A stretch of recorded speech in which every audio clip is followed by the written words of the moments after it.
आपका नाम क्या है एंड आप कितने टाइम से यहाँ पर हैं? मेरा नाम अरिजीत सिंह है। मैं इधर 15 साल से हूँ सीवुड में। ये शॉप का आप लोकेशन बोल सकते हैं? बॉलीवुड शूज सीवुड सेक्टर 42 नई मुंबई। ये दुकान 15 साल से है। 15 ईयर्स ओल्ड शॉप है सीवुड में। आप कौन कौन से ब्रांड्स के शूज़ बेचते हैं? हमारे पास मिलेगा लिबर्टी, एक्शन, स्पार्क्स, प्यूमा, सब ब्रांड के मिलेंगे। इंडियन सब ब्रांड है, ऑल ब्रांड। ये जो ब्रांड है इनके साथ लाइक आप सप्लायर्स के थ्रू कनेक्ट होते हैं फिर ऑफिशियली टाई अप है? नहीं, ये सब सप्लायर के थ्रू आता है, होलसेलर के थ्रू। एक दिन में कितने कस्टमर्स वॉक इन करते हैं खरीदने के? 20 to 30 कस्टमर डेली वॉकिंग रहते हैं। एंड उनमें से कितने कंफर्म सेल्स होते हैं?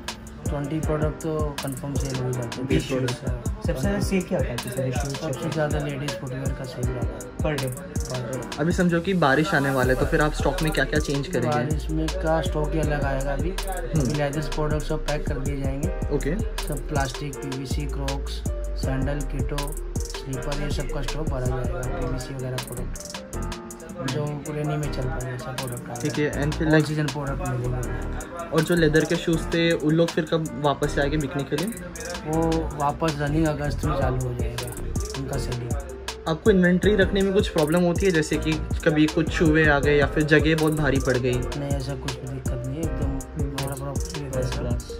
इसके ऊपर ही आप रखते? हमारे पास 2 गोडाउन है, 3 फ्लोर का शॉप है। अच्छा, 3 फ्लोर मतलब पूरे साल का स्टॉक रखा है। इसमें स्टॉक करना ही पड़ता है, इसलिए सब में एक एक साइजेस आते हैं ना। एक आर्टिकल्स में 10 साइजेस रहते हैं। 10 पेयर रखना पड़ता है पर डिजाइन में। अच्छा, स्टॉक करना पड़ता है। लगभग आप कितने का स्टॉक लाते हो एक बार में माल बता सकते हो?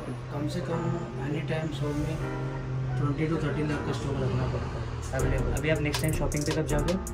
सीजन के हिसाब से जाते हैं। अभी बारिश का शॉपिंग हो गया, फिर अभी जाएंगे लेदर का करने। कितने का करोगे लगभग? वो तो सीजन के हिसाब से कैसा क्या है। अभी बारिश आ रही है तो जा रहे हो कहीं? बारिश का स्टॉक हो गया पूरा, शॉपिंग आना भी चालू होगा। विंटर का भी अगस्त में चालू होगा। कितने का लाओगे माल आपके हिसाब से? ऐसा आइडिया नहीं देता वो, जैसा मार्केट में प्रोडक्ट आएगा जितना पसंद होगा उतना स्टॉक देगा। कहाँ से लाते हो? ये पूरा आपका आगरा से आता है। आगरा हब है लेदर का इंडिया में। फिर दिल्ली वगैरह है, नोएडा है, बहुत जगह दिल्ली में बहुत सारी कंपनी है। अभी इस एज में आपको जाना पड़ता है वहाँ पे कि ऑनलाइन ही हो जाता है? नहीं, ऑनलाइन ही। बहुत सारे डिस्ट्रीब्यूटर भी आ जाते हैं। आ जाते हैं आपके पास? डिस्ट्रीब्यूटर के सेल्समैन आते हैं, प्रोडक्ट दिखाते हैं, माल लेके हम लोग चॉइस करते हैं, माल आ जाता है ट्रांसपोर्ट के थ्रू। जो सप्लायर्स और डिस्ट्रीब्यूटर्स रहते हैं उन लोग आपको स्टार्टिंग से अच्छा प्राइस दे देते हैं या फिर आप बहुत नेगोशिएट करते हो उनके साथ? उसमें सिस्टम रहता ही नहीं नेगोशिएशन उनका। अच्छा, प्लान और सिस्टम पहले सेटअप रहता है। कंपनी का रूल्स रहते हैं, सबके लिए एक ही रूल है। एमआरपी पे परसेंटेज, बिल्कुल मार्जिन नहीं। एमआरपी मार्जिन है पर फिक्स रहता है, फिक्स प्राइस है। उनसे बार्गेनिंग नहीं कर सकते, वो कंपनी सेटअप करती है। तो ठीक है, आप अपना मार्जिन नहीं बढ़ा सकते? हम कुछ नहीं कर सकते उसमें, कंपनी सेटअप करती है, वही मार्जिन में हमको बिजनेस करना पड़ता है। अच्छा, सबसे ज़्यादा मार्जिन किस में बिकता होगा? सबसे प्यारा आपका सबसे सेलिंग मार्जिन तो ऐसा क्या, सब पे अलग अलग रहता है। तो ये सबसे ज़्यादा किस में पूछ रहा हूँ? इस चीज़ में सबसे ज़्यादा होगा? ऐसा लेडीज़ फुटवेयर वगैरह में थोड़ा, लेदर वगैरह में थोड़ा मार्जिन मिल जाता है। बता सकते हो? बाकी ब्रांड, स्पोर्ट्स शूज वगैरह इन लोग सब में कुछ मार्जिन नहीं, खाली टर्नओवर बिजनेस है बस। टर्नओवर टारगेट पे अपने को मिलता है। तो आप कोई अच्छा शूज़ बता सकते हो? आर्डिडास शूज़ ले लिया, मतलब कोई भी आप बता सकते हो? कोई अभी बेचते हो? वुमेन का हम कस्टमर है तो आप कस्टमर को कितना अलग अलग रेंज है। 3000 है, अच्छा 4000 है, 1500, 2000 है। इंडियन एक्शन वगैरह लोग 1000 रुपये है, कैंपस 1500 है, 1400, 1300 है, सब रेंज है। मतलब मल्टी शोरूम है। आप अभी आपके हिसाब से अभी आपने भी देखा होगा लॉकडाउन के बाद सब ऑनलाइन शूज़ बाय करने लगे मेजॉरिटी, तो कुछ ज़्यादा इफेक्ट हुआ है बिजनेस पे? ये थोड़ा शुरू में हुआ था पर धीरे धीरे गाड़ी आ रहा है, क्योंकि ऑनलाइन पे कस्टमर को उतना ट्रस्ट नहीं है। इसमें कॉपी प्रोडक्ट वगैरह बहुत दे रहे हैं कस्टमर को। बहुत सारे क्लाइंट फंस गए थे बीच में लॉकडाउन में। अमेजोन वगैरह इन पे थोड़ा धार भी गिरा था, मतलब वो लोग बहुत फेक माल बेचे थे, मतलब डुप्लीकेट माल बहुत सेल आउट किए थे। तो वापस भी हो जाता है अमेज़न, आप जानते हो? और होता है, पर पर्टिकुलर उन्होंने कुछ ब्रांड का ऐसा नाम खराब किया, जैसे नाइकी का 1-2 स्लीपर का आर्टिकल है वो बैन हो चुका है। नाइकी ने खुद बंद कर दिया डुप्लीकेट की वजह से, क्योंकि उनको ही समझ में नहीं आ रहा है हमारा असली कौन सा है, डुप्लीकेट कौन सा है। तो उन्होंने प्रोडक्ट ही बंद कर दिया। नाइकी का स्लीपर आता था वो बंद हो चुका है। लोग को फर्क पड़ता है क्या? मतलब कॉमन मैन होगा बेच रहा है और फेक रियल, उसको पता कैसे चलेगा? जब नाइकी खुद नहीं पता मालूम कर पड़ता रहा है आपको, तो फिर वही पता वही फंसता है बस। ब्रांड वाले गिरने लगा ना, ब्रांड वाले जब स्कैन वगैरह करते हैं या कुछ ब्रांड वाले रेट गिराते हैं तो मालूम पड़ जाता है। ऑनलाइन ठीक है। आपका दुकान में दिन में कितना सेल होता है वो बता सकते हो? Minimum 20,000 25,000 yes. एंड कितने एम्प्लॉयज़ है दुकान में? हम लोग टोटल 4 जन है। 4 तो ओनर ही होना शायद। एंड सैलरी सिस्टम क्या है इधर एम्प्लॉयज़ का? अलग अलग रहता है सर, एक्सपीरियंस के ऊपर। लाइक स्टार्टिंग एंड पॉइंट बता सकते हैं आप? 10 to 30,000 तक है। 30। 4 एम्प्लॉयज़। ये रेंट पे दुकान? रेंटेड रहती है। आप बता सकते हो कितने की? आइडिया नहीं सर, दोस्त को। ओके, ये मतलब पूरा फ्लोर रेंट पे है? हाँ सब तीनों के एक ही शॉप है ना, ये वन शॉप ही है। ये पूरा तीनों वन शॉप के अंदर ही आते हैं। कुछ नेक्सस के होने से कुछ फ़ायदा होता है? लोग ज़्यादा आते हैं, पब्लिक आता है, बाहर का पब्लिक आता है।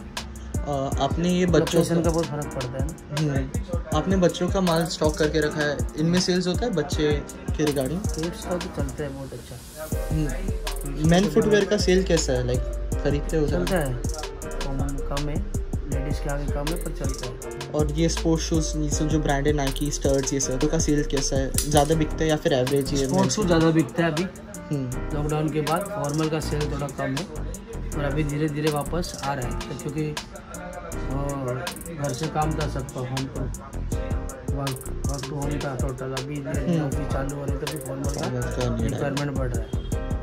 नहीं तो स्पोर्ट्स शूज़ ही बिक रहे थे बीच में। इधर कंपटीशन देखे तो अच्छी खासी, इधर सामने भी एक बड़ी दुकान है, बहुत दुकान है। फर्क कुछ पड़ रहा है आपको? मतलब कंपटीशन होने से बिजनेस बढ़ता है, फर्क नहीं बढ़ता है। कम क्योंकि ग्राहक ज़्यादा एंट्री होता है, वो बोलेगा ये एरिया में ज़्यादा दुकानें, मेरे को ऑप्शन ज़्यादा मिलेगा, तो कस्टमर ज़्यादा आएगा ना। कस्टमर ज़्यादा पर कंपटीशन होने से कभी भी आपका बिजनेस कम नहीं होगा।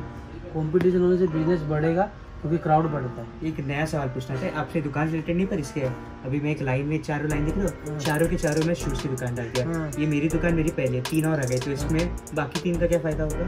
बहुत फ़ायदा होगा, मेरा भी उससे भी फ़ायदा बढ़ेगा। आपका? उनके भी कुछ ग्राहक आएंगे, मेरे भी कुछ उनके ग्राहक। उनके आपका ग्राहक कम नहीं होगा? पहले कम नहीं होगा कि ग्राहक को क्या लगेगा, जैसे कोई आउट स्टेशन के ग्राहक रहेंगे, जोईनगर के हो गए, सानपाड़ा हो गए, उनको लगेगा यहाँ पे मेरे को वैरायटी मिलेगा, ऑप्शन बढ़ेंगे देखने को, तो वहीं पे जाता हूँ। तो एक ग्राहक से 10 ग्राहक बढ़ेंगे, तो दुकान भी 4 हो गई ना, तो कंपटीशन बिजनेस भी बढ़ेगा ना, कस्टमर भी बढ़ेगा ना। तो मतलब फ़ायदा और होना ही चाहिए। होता ही है बिजनेस का, ये है कि कंपटीशन में आपको एक तो नया सीखने मिलता है और कस्टमर डबल होता है आपका। कंपटीशन में आप बिजनेस करने का तरीका भी आपका चेंज होता है, आपका माइंड भी शार्प हो जाता है, उसमें ऐसे सीखने मिलता है ना। सीखने मिलता है, पर बिजनेस में सर्वाइव करना होता है ना, ये मस्ती तो नहीं हो रहा बच्चों का? नहीं, पर सर्वाइव मतलब बिजनेस को उसके हिसाब से चलना पड़ेगा ना। मतलब समझो अभी पहले इधर नेक्सस नहीं था, तो यहाँ पे डेली एक दुकान खुलती थी, एक बंद होती थी। नेक्सस आने के बाद यहाँ दुकान रेंट पे नहीं मिलती। रीजन ऐसा नहीं है, नेक्सस में भी जूते का 20 दुकान आया रहेगा, वो अलग ही है। अलग नहीं है, फिर भी कुछ तो कस्टमर खाया रहेगा ना। हमारा कैंपस का शोरूम है, हम भी कैंपस बेचते हैं, टारगेट ऑडियंस तो बढ़ गया है, पब्लिक का फ्लो बढ़ गया, पार्किंग नहीं मिलता है नेक्सस आने से, और शाम को वॉकिंग के टाइम पे जगह नहीं मिलता है पब्लिक को चलने को। तो रेंटेड जो वहाँ पे शुरू में बेसिक अगर 30-35 हज़ार रहेगा, आज 80 हज़ार भी लोग देने को तैयार है, क्योंकि फ्लो बढ़ गया है ना, ये रीजन है।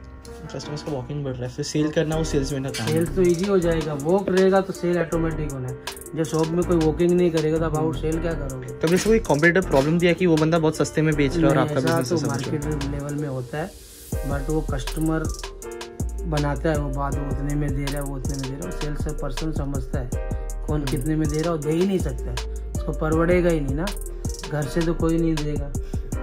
ऐसा रहता है, कोई भी सेल चीज़ अपन घर से नहीं कर सकते बिना प्रॉफिट के। बिजनेस तो फिर वो बिजनेस नहीं है, वो तो आपको मार्जिन ही पता है कितना होता है, सबका आइडिया रहता है ना टोटल का। कौन भी 10% ऑफ लगा दो, कोई चीज़ मैं 500 रुपीज़ में लाया हूँ, तो बाजू वाला वो चीज़ 300 में खरीदी नहीं कर सकता है, उसकी कॉस्ट ही नहीं बैठेगी ना, वो भाव में मैन्युफैक्चरिंग ही नहीं होगा, तो वो सब नॉलेज रहता है ना। मार्जिन कम है, मतलब मार्जिन ब्रांड वगैरह में मार्जिन नहीं रहता, टर्नओवर में बिजनेस है, कंपनी टारगेट देती है। कंपनी टारगेट देती है? हाँ, कोई कंपनी टारगेट देती है। नहीं किया ऐसा कुछ नहीं, तुम्हारा मार्जिन कम होगा, बट जितना है वो तो मिलेगा, अगर ज़्यादा करोगे तो प्लस पॉइंट होगा। ऐसा टारगेट दिखाना पड़ता है, मतलब उनका प्रोडक्ट उतने अपने को खरीदना है, उनको उतने शूज़ हमको खरीदना है। अगर समझो हमने उसको उतने खरीदे तो हम बेचे रहेंगे तो ही खरीदेंगे, अंदर तो रखेंगे नहीं, तो उसमें हमको मार्जिन प्लस हो जाता है। ऐसा एक्स्ट्रा मार्जिन दे देते हैं उन लोग कि आपने इतना अच्छा सेल करके दिया हमारी ब्रांड। सबसे महंगा शूज़ कौन सा है आपका खरीदा? तो स्नीकर्स मेरे पास स्केचर्स का है फिलहाल, 4500 का। आप ये शॉप में कितने टाइम से? इसको 15 ईयर्स हो गया। अच्छा, इसी शॉप में 15 ईयर्स? सीवुड में हमारा गूगल पे सर्च मारोगे तो 15-16 साल पुराना दुकान है, फिर आप बहुत इम्पोर्टेंट हो गए शॉप के लिए एकदम। शुरू से तो बहुत ही जैसा जो आपको किसी को बताना है, अगर कोई नया बंदा ये बिजनेस में आ रहा है तो आपको कुछ बताना आपको पहले पता होता था? तो सबसे पहला तो बिजनेस का नॉलेज होना बहुत बड़ी बात है। उसका नॉलेज लेना, भले आपके पास पैसा है पर बिजनेस करना खाली पैसे पे आसान नहीं है। इसके लिए आपको नॉलेज रखना बहुत ज़रूरी है। इसके लिए आपको कोई नौकरी करके या किसी के साथ हेल्प करके बिजनेस को सीखना पड़ेगा, साथ में रह के।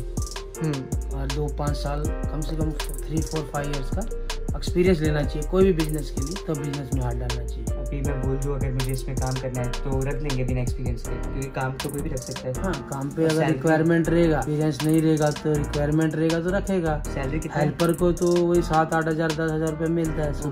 जो कैसा पिकअप पकड़ रहा है, उसका माइंड कैसा है, सेल्समैन बात को समझ पा रहा है क्या, स्टॉक को जान पा रहा है क्या, स्टॉक दे पा रहा है क्या उसको। मतलब पहले उसको सेल्समैन कस्टमर से डील नहीं करना है सीधा हेल्पर को, उसको पहले हेल्पिंग वाले काम करने हैं। माल ला के देना, पैर पकड़ाना, साफ सफाई करना, सब चीज़ मतलब स्टेप बाय स्टेप। फिर जब जैसे बात करना सीख जाएगा, फिर हम लोग उसको बोलेंगे ले भाई तू कस्टमर ले, अभी तू ट्राई कर, दे सकता है कि नहीं दे, तो वो हेल्पर का काम है। कस्टमर का भी कुछ बैकअप तो बहुत जरूरी है बिजनेस के लिए। Backup money backup and experience उससे जरूरी। आप कुछ मार्केटिंग के लिए करते जैसे ऑनलाइन में खुद का वो करना या 50% कुछ ऑफ लगाना? नहीं, वैसे ही चल जाता है क्योंकि मार्जिन ही कम है तो करना डिफिकल्ट होगा। नहीं, वो अपने बस का भी नहीं, कंपनी डायरेक्ट करती है ऑनलाइन।